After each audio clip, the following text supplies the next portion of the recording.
Hello student, आज के lecture में हम लोग पढ़ेंगे unit 5 lighting and DG system. ठीक है, तो इसमें टॉपिक हम फर्स्ट देखते हैं लक्स। ठीक है,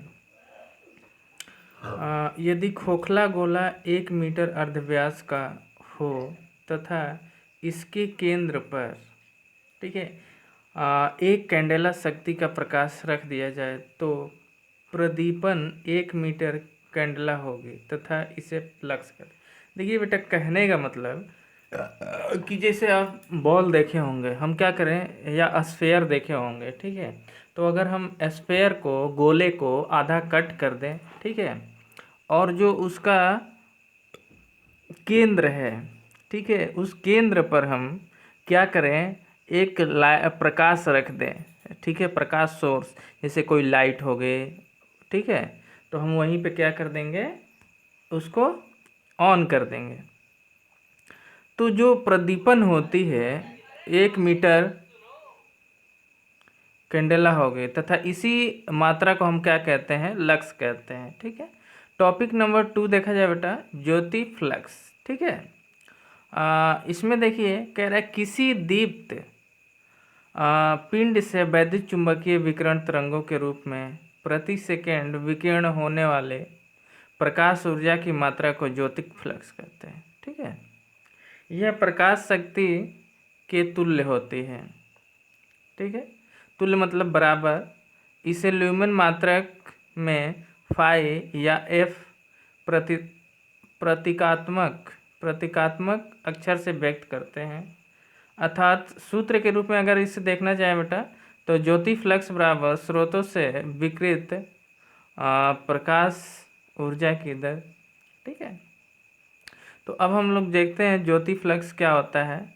ये होता है कुल विकिरण प्रकाश ऊर्जा बटे संबंधित समय अंतराल। ठीक है, यानी ल्यूमेन सेकंड हो जाएगा और ये समय अंतराल का क्या हो जाएगा, सेकंड हो जाएगा। तो इसका क्या मात्रा क्या हो गया, ल्यूमेन हो गया। ठीक है, यानी ज्योति फ्लक्स का मात्रा ल्यूमेन हो गया। ठीक है बेटा, अब देखिए बेटा, टॉपिक नंबर हम 3 की ओर चलते हैं। तो टॉपिक नंबर 3 क्या है, ज्योति तीव्रता। ठीक है, ज्योति तीव्रता मतलब कहने का मतलब कि अगर जो ज्योति की इंटेंसिटी है या तीव्रता है या तीक्ष्णता, मतलब कितना तीखा है, इसी को हम लोग ज्योति तीव्रता के नाम से जानते हैं। ठीक है, जैसे देखिए, जैसे कोई टार्च बहुत तेज़ जलता है तो उसकी तीव्रता क्या हुई, तेज हो गई। अगर कोई टार्च बहुत धीमा जलता है तो उसको हम लोग बोलते हैं कि ये इसका जो इंटेंसिटी ऑफ टॉर्च लाइट का जो इंटेंसिटी है वो बहुत कम है। ठीक है, अब देखिए डिफिनीशन, किसी प्रकाश सोर्स से एक निश्चित दिशा में इकाई घनमूल कोण के अंतर्गत विकृत ज्योतिक फ्लक्स उसकी ज्योति तीव्रता कहलाती है। बिल्कुल सही।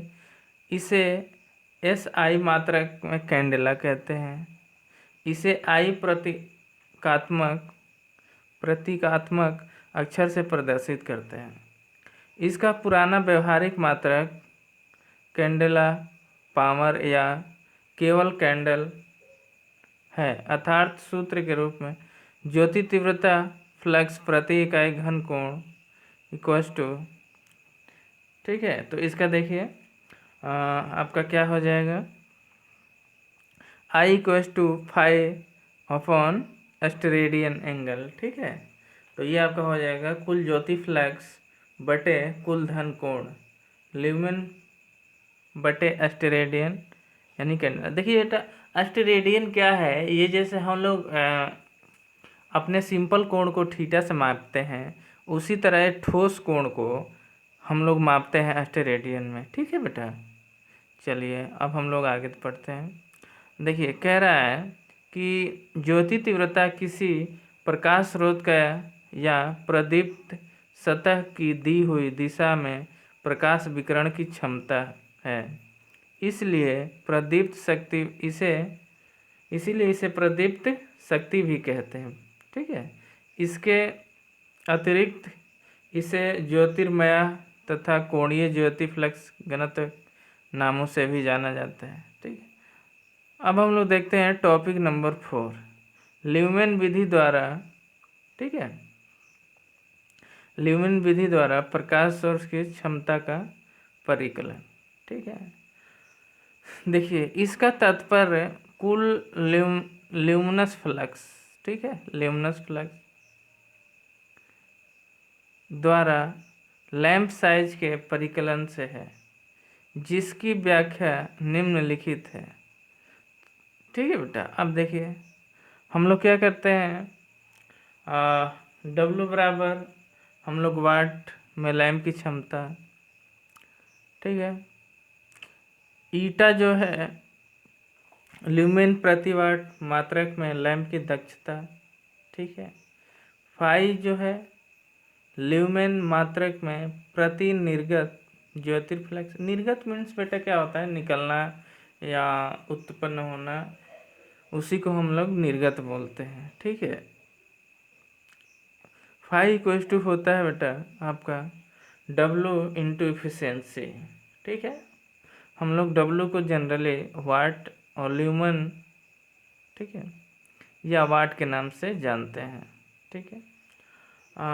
ये देखिए जो है आपका क्या है, ओमेगा जो है आपका अस्टेरेडियन मात्रक में घनकोण है,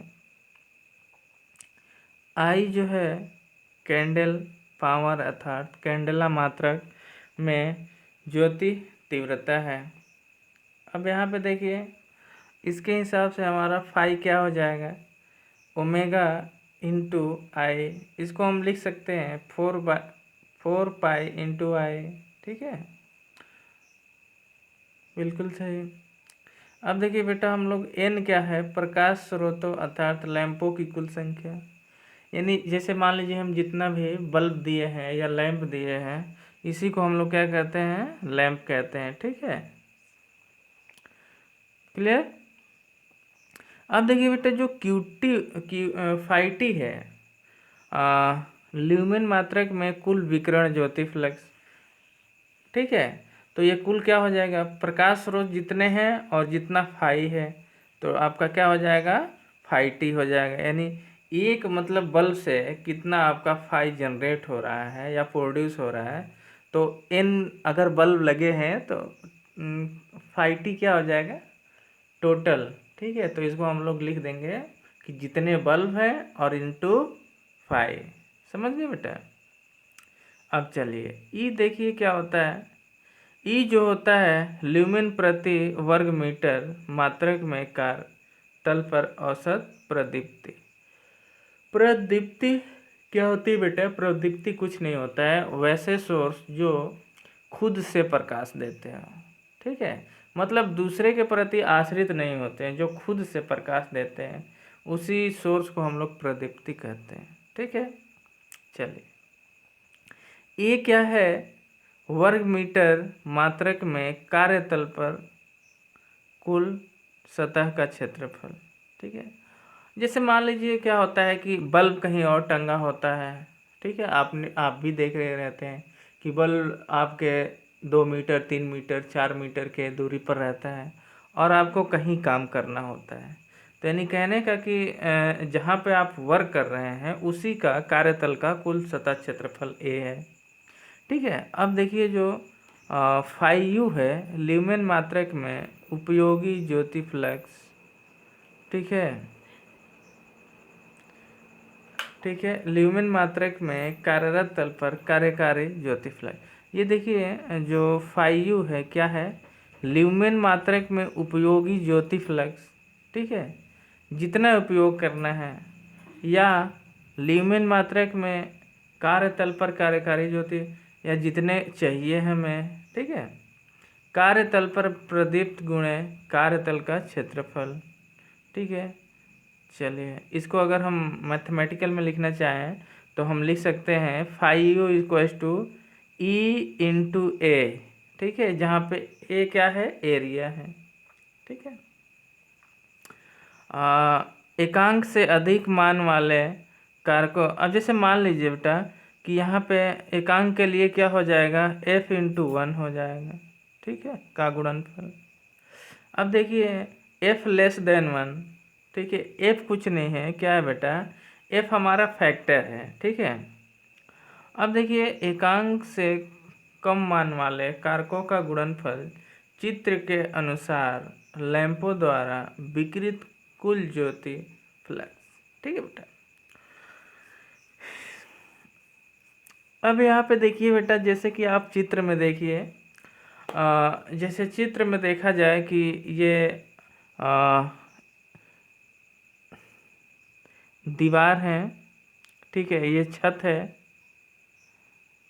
ठीक है,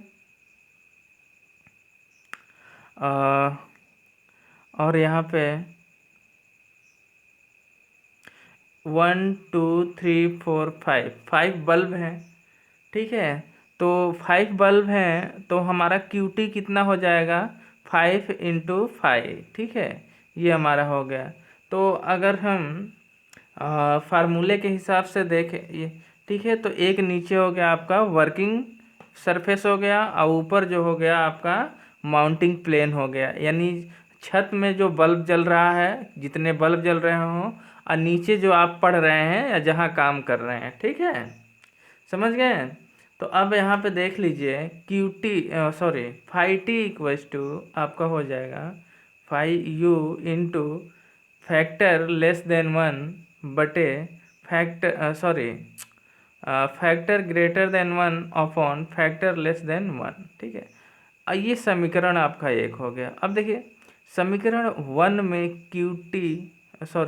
phi T equals to N phi मान रखने पर, ठीक है, and phi U equals to area और एनर्जी का मान रखने पे, तो ये बेटा इस प्रकार से आ जाएगा।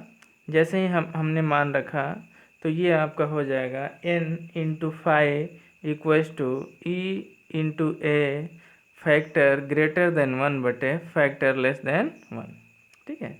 तो अब हम यहाँ से n देखें तो आपका जो फाई है वो इस साइड आएगा, पक्षांतर होगा, तो ये क्या होगा, डिवाइड में हो जाएगा। तो n इक्वल्स टू हो जाएगा आपका e × a by phi into f greater than 1 upon f less than 1। ये समीकरण हमने 2 मान लिया, ठीक है। अब देखिए आपका यहाँ से अगर फाई निकालना चाहें तो n क्या होगा, बटे में चला जाएगा, ठीक है। तो इस तरह फाई इक्वल्स टू हो गया e × a upon n f greater than 1 बटे f लेस देन 1। ये आपका इतना ल्यूमेन हो गया। ये इक्वेशन नंबर हमने क्या लिया, 3 मान लिया, ठीक है। अब बेसिकली इक्वेशन 3 से ही हम लोग सभी डाटा फाइंड कर लेंगे। अब समीकरण 3 में क्या है कि हम लोग फाई का मान कितना रख के, हम लोग फाई का मान लीजिए रखते हैं ईटा इंटू ओमेगा, ठीक है। तो देखिए इक्वेशन 3 से देखिए, ठीक है, इक्वेशन 3 से अगर देखा जाए तो ईटा इंटू डब्लू, ठीक है, equals to E × A upon N F greater than, F क्या है बेटा, कुछ नहीं है, फैक्टर है, F greater than 1 upon F less than 1। तो अगर हम वाट निकालना चाहें कि कितना वाट हुआ, ठीक है, तो हम क्या करेंगे, इफिशिएंसी आपकी डिवीजन में हो जाएगी, यानी भागे में हो जाएगा। तो E × a upon capital N into eta into F greater than 1 upon F less than 1 वाट हो गया, ठीक है, फोर्थ इक्वेशन हो गया। अब देखिए बेटा समीकरण 3 में हम फाई की जगह रखते हैं ओमेगा इंटू आई, ठीक है, जहाँ पे आई इंटेंसिटी है, ठीक है। तो हमने रखा इक्वेशन 3 में phi equals to omega into I, ठीक है। तो E × a upon n F greater than 1 F less than 1, ठीक है। तो यहाँ से बेटा हमारा आई आ गया E × a upon omega into n F greater than 1 F less than 1 candle है, ठीक है बेटा। जहाँ पे आई क्या है, प्रति लैंप ज्योति तीव्रता, यानी देखिए 5 लैंप वहाँ पे लगे थे ना, 5 बल्ब लगे थे, तो आई जो है एक बल्ब का ज्योति तीव्रता है, ठीक है, समझ गए ना, इस तरह से। अब देखिए हम लोग आगे चलते हैं, आगे हम लोग पढ़ते हैं टॉपिक नंबर 5, यानी CFL, ठीक है। CFL का फुल फॉर्म क्या होता है बेटा? कम्पैक्ट फ्लोरोसेंस लैम्प, ठीक है। ये चीज़ हो गए। अब देखिए, यह फ्लोरोसेंट बल्ब का ही एक रूप है। यह ताप दीप्त बल्बों के लिए प्रयुक्त होल्डर में ही फिट किए जा सकते हैं। ये समान प्रकाश के लिए ताप दीप्त बल्बों की अपेक्षा कम बिजली की खपत करते हैं। देखिए बेटा, कहने का मतलब कि जैसे हम लोग फिलामेंट वाले जो बल्ब यूज करते हैं उसके प्रति ये कम एनर्जी में ज़्यादा प्रकाशमान होता है और हीट कम वोल्टेज में कम एनर्जी में ही अधिक प्रकाशमान होता है। जैसे आप देखिए इस टाइम में इस CFL से भी अच्छा अब आ गया है क्या कि कम मतलब एनर्जी में ही, कम वाट में ही आपका मतलब ज़्यादा लाइट्स जिसको हम लोग टॉर्च में मतलब मेनली हर एक चीज़ों में हम लोग अब यूज कर ले रहे हैं, झालर से लेकर के बल्ब तक, तो LED लाइट, ठीक है। तो इस प्रकार से बिजली की खपत कम होती है। CFL बल्बों की आयु भी ताप दीप्त बल्बों से अधिक होती है। देखिए हम लोग जो फिलामेंट वाला लाते हैं तुरंत क्या होता है, वो फ्यूज हो जाता है, बेकार हो जाता है। जबकि CFL देखिए लाते हैं तो एक एक साल तक CFL चलता है, ठीक है। तो ये प्रदीप्त बल्बों की तुलना में अलग अलग प्रकाश स्पेक्ट्रम का उत्सर्जन करते हैं। स्पेक्ट्रम बेटा कुछ नहीं होता है। स्पेक्ट्रम क्या होता है कि जैसे मान लीजिए कि अगर हम किसी लाइट को प्रिज्म में गुजारते हैं तो वो जब लाइन का विभाजन किसी पर्दे पे उतारता है तो उसी को हम लोग स्पेक्ट्रम कहते हैं, ठीक है बेटा। तो जैसे हम इंद्रधनुष की बात करें तो इंद्रधनुष क्या है, एक स्पेक्ट्रम है जो कि पानी के जो कण होते हैं वो प्रिज्म की तरह ही बिहेव करते हैं। पानी की जो लेयर होती है वो प्रिज्म की तरह ही बिहेव करते हैं। तो सन की जब लाइट उस पर पड़ती है तो वो सिंगल लाइट पड़ती है, लेकिन उस सिंगल लाइट को जब पानी के एक लेयर से गुजारी जाती है तो वो हमारा क्या होता है, स्पेक्ट्रम बनता है। यानी कई सारे रंग एक ही साथ हमें पैटर्न नज़र आते हैं, तो उसी को हम लोग क्या कहते हैं बेटा, स्पेक्ट्रम कहते हैं, ठीक है। अब देखिए बेटा CFL के प्रकार कितने होते हैं, ठीक है। फ्लोरोसेंट लाइट में विद्युत चुंबकीय चोक के स्थान पर इलेक्ट्रिक चोक होता है। देखिए बेटा चोक कुछ नहीं होता है। जैसे हम लोग चोक यूज करते हैं हाइड्रोलिक में, इसी तरह यहाँ भी चोक का प्रयोग किया जाता है। तकनीकी विकास है, इससे फ्लिकरिंग व लाइट का देर से जलना आदि समस्याओं का निराकरण संभव हो गया है। CFL के देखिए बेटा दो प्रकार हैं। पहला क्या है, एकीकृत, ठीक है। इसमें एक ट्यूब तथा एक इलेक्ट्रिक चोक एक एडिशन स्क्रू या बोनट फिटिंग द्वारा एक ही इकाई में जुड़े होते हैं। जब ताप दीप्त बल्बों के स्थान पर CFL बल्बों को लगाना होता है तो ये आसानी से ताप दीप्त बल्बों के लिए प्रयुक्त होल्डरों में फिट किए जा सकते हैं। बिल्कुल सही है, ठीक है। अब देखिए बेटा गैर एकीकृत। एकीकृत मतलब क्या होता है कि इकट्ठा एक साथ, गैर एकीकृत मतलब अलग अलग। इनमें चोक इकाई में कहीं अस्थायी रूप से स्थापित होती है तथा CFL की खराब होने की दशा में केवल लैंप के बल्ब को ही बदला जाता है। इनकी बनावट एकीकृत CFL की अपेक्षा जटिल होता है। ये एकीकृत CFL की अपेक्षा महंगा तथा अधिक आयु वाली है। वाई पिन ट्यूब CFL में परंपरागत वैद्युत चुंबकीय चोक का प्रयोग करते हैं। क्वाइड पिन ट्यूब में वैद्युत चुंबकीय अथवा इलेक्ट्रिक चोक के साथ एक स्टार्ट का भी प्रयोग किया जाता है। अब देखिए बेटा CFL के लाभ क्या क्या हैं, ठीक है। तो उस बल्बों के प्रयोग की तुलना में CFL का प्रयोग निम्न लाभ है। पहला देखिए CFL बल्बों की आयु ताप दीप्त बल्बों की अपेक्षा 5 से 18 गुना, यानी अगर वो 5 महीने चलेगा तो CFL कितना चलेगा, 18 महीने, अगर वो 1 महीने चलता है तो ये कितना चलेगा, 18 महीने चलेगा, यानी 1.5 साल लगभग, ठीक है। एक CFL बल्ब औसतन अपने जीवन काल में 6000 से 15000 घंटे जलता है, जबकि ताप दीप्त बल्ब इस प्रकार बनाए जाते हैं कि इनका जीवन काल लगभग 700 50 से 1000 घंटे होता है। ठीक है। CFL बल्ब को बार बार बंद तथा चालू नहीं करना चाहिए। CFL बल्ब की आयु कम हो जाती है। ठीक है। अब देखिए CFL की ऊर्जा की दक्षता तापदीप्त बल्बों की अपेक्षा काफ़ी अधिक होती है। एक निश्चित प्रकाश निर्गत के लिए एक CFL द्वारा ऊर्जा की खपत एक तापदीप्त बल्ब द्वारा की गई ऊर्जा की खपत 20 से 33% तक ही है। देखिए CFL के प्रयोग से हम घरेलू ऊर्जा खपत में 7% तक कमी कर ऊर्जा संरक्षित कर सकते हैं। निम्न तालिका में, ठीक है, निम्न तालिका में तुलनात्मक विवरण किया गया है, जैसे कि आप देख रहे हैं। ठीक है। देखिए 5th नंबर, CFL के प्रयोग से ऊर्जा में काफ़ी बचत होती है। बिल्कुल सही है। चलिए, ऊर्जा की बचत का अर्थ है ईंधन का दोहन या अधिक पर्यावरण सुरक्षा, यानी कम खर्च करें। एक बल्ब द्वारा 1 वाट वैद्युत ऊर्जा द्वारा प्राप्त ल्यूमेन के प्रकाशीय ल्यूमिनस एफिशिएंसी कहते हैं। एक CFL का मूल्य एक तापदीप्त बल्ब के मूल्य का 3 से 10 गुना होता है। बिल्कुल सही। अब देखिए एक तापदीप्त बल्ब कितने का आता है, फिलामेंट वाला 10 रुपये का, और ये बल्ब देखिए कितना आता है, 100 रुपये का, 150 रुपये का, 200 रुपये का। ठीक है। तो CFL खरीदने में आई अतिरिक्त लागत के इसके द्वारा बढ़ाई गई ऊर्जा की कीमत द्वारा वसूल किया जाता है। कहने का मतलब कि जैसे मान लीजिए आपका जो रेड वाला बल्ब है, फिलामेंट वाला है, वो मिलता तो 10 रुपये का है, लेकिन एनर्जी कितना खींचता है, बहुत ज़्यादा एनर्जी खींचता है। अब देखिए, अब ये सस्ता मिला, जबकि CFL आपको क्या मिला, महंगा मिला।